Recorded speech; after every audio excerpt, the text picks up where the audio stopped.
A cotação do dólar atinge um novo recorde de fechamento, R$ 6,26, como aconteceu hoje. Mais do que noticiar, é preciso entender. O ministro da Fazenda, Fernando Haddad, falou em possibilidade de especulação. Para o mercado, a indefinição das votações do pacote fiscal em Brasília. Nos Estados Unidos, teve o corte de juros promovido pelo Banco Central americano, que também mexeu com o mercado de lá. Esses seriam os motivos. Mas será que realmente explicam o que está acontecendo neste mês de dezembro? A sequência de altas. E hoje ainda houve uma queda, e uma queda forte da Bolsa de São Paulo.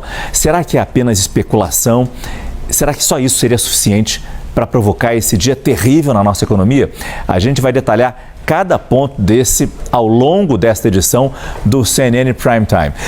E começamos mais uma vez aqui no estúdio com a analista de economia da CNN Brasil, Thaís Herédia, que acompanhou minuto a minuto o que foi acontecendo com o dólar, o índice da Bolsa e como as pessoas iam reagindo com espanto até que a gente chegou a esse ponto. Thaís, boa noite. Boa noite, Márcio. Acho que a gente pode dizer que é um dia triste para o Brasil, porque não foi por falta de aviso, não foi por falta de alarde. Faz tempo, agora há pouco me disse uma fonte que foi do Banco Central, um economista respeitado no mercado, ele disse, hoje é apenas mais um capítulo de um processo que já começou faz tempo. E um processo de uma novela em que, de um lado, o governo vivendo uma negação de uma realidade, uma negação de um diagnóstico que não é feito pelo mercado ou pela oposição, é feito inclusive dentro do próprio governo. Especialistas e economistas do próprio governo reconhecem que há um desequilíbrio fiscal, que há um desequilíbrio que precisa ser contido pelo seu impacto na economia real mais para frente, Márcio. Então, o dólar hoje, e é claro que você acabou de citar que a decisão do Banco Central dos Estados Unidos, a gente vai tratar dela com detalhes, acabou acelerando o processo de piora, né? Mas o que está acontecendo é que os preços estão subindo sem parâmetro. Não há nada que consiga dar um fundamento para o preço se segurar um pouco e dizer, calma, que tem alguém tomando decisões que vão acalmar a situação. Essa figura de alguém que contemporiza, de alguém que reconhece o problema, de alguém que reconhece o risco, essa figura hoje não existe no Brasil. Portanto, quem dá preço para o risco fica sozinho buscando um novo patamar. Vamos dar uma olhada, então, no que aconteceu hoje com a moeda americana, né? Nós estamos vindo de uma alta que não cede.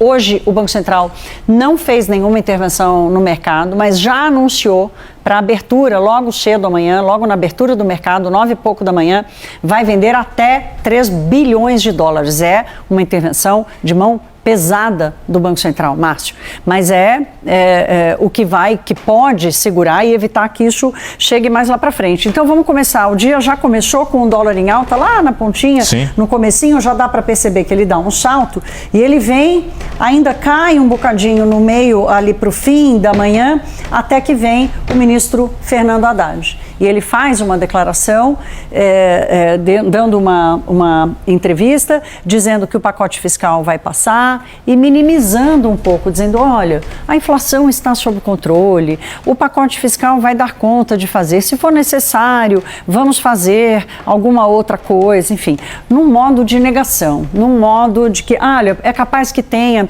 especulação. Vamos dar uma olhada, então, na fala do ministro Haddad, que aí, a partir daqui, eu continuo seguindo a trajetória do dólar hoje. Vamos ouvi-lo.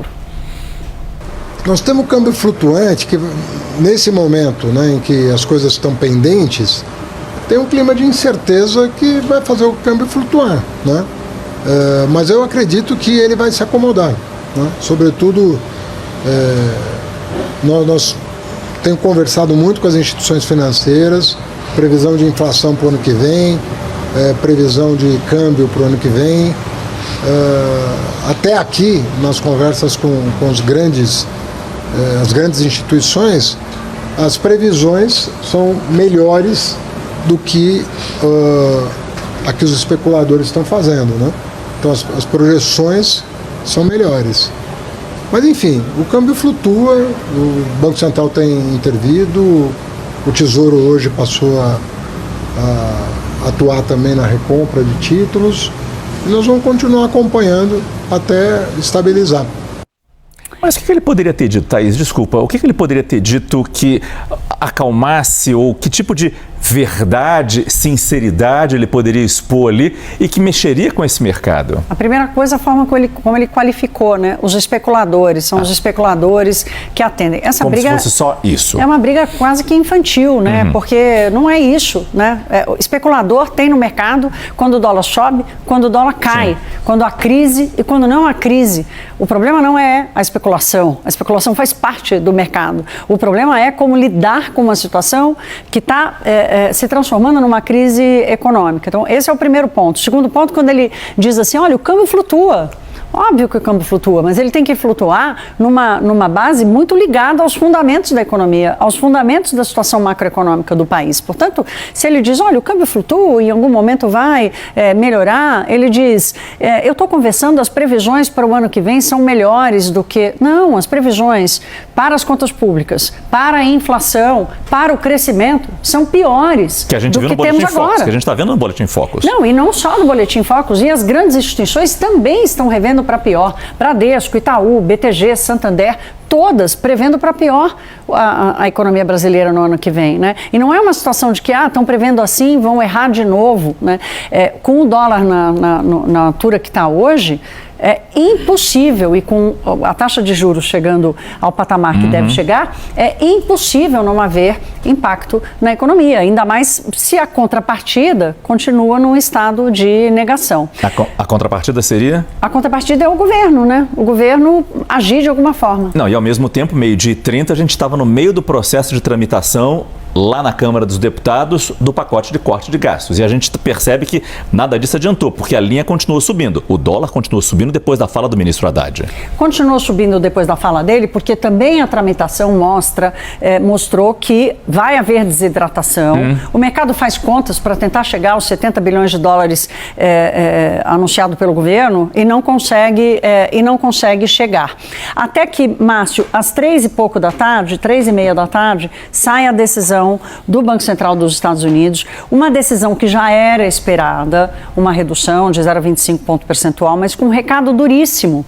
Com um recado sobre 2025, de que não há mais espaço para uma redução mais acelerada da taxa de juros por lá. E aí o que acontece? O dólar no mundo inteiro dispara. E aqui no Brasil não é diferente. Olha a diferença da movimentação da curva muito mais inclinada de piora aqui do que durante o dia. Então, veja, o Brasil já chacoalhava sozinho, Márcio.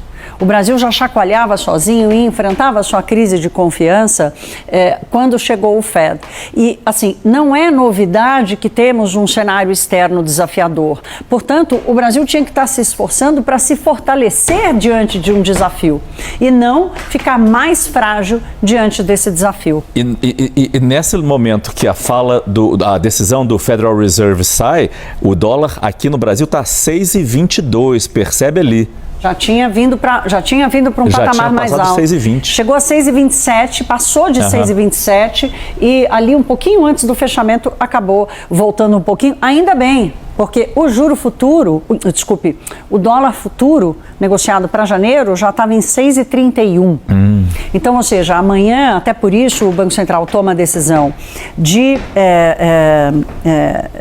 anunciar essa intervenção amanhã cedo de até 3 bilhões de dólares na tentativa de reverter um pouco isso, Márcio. Bom,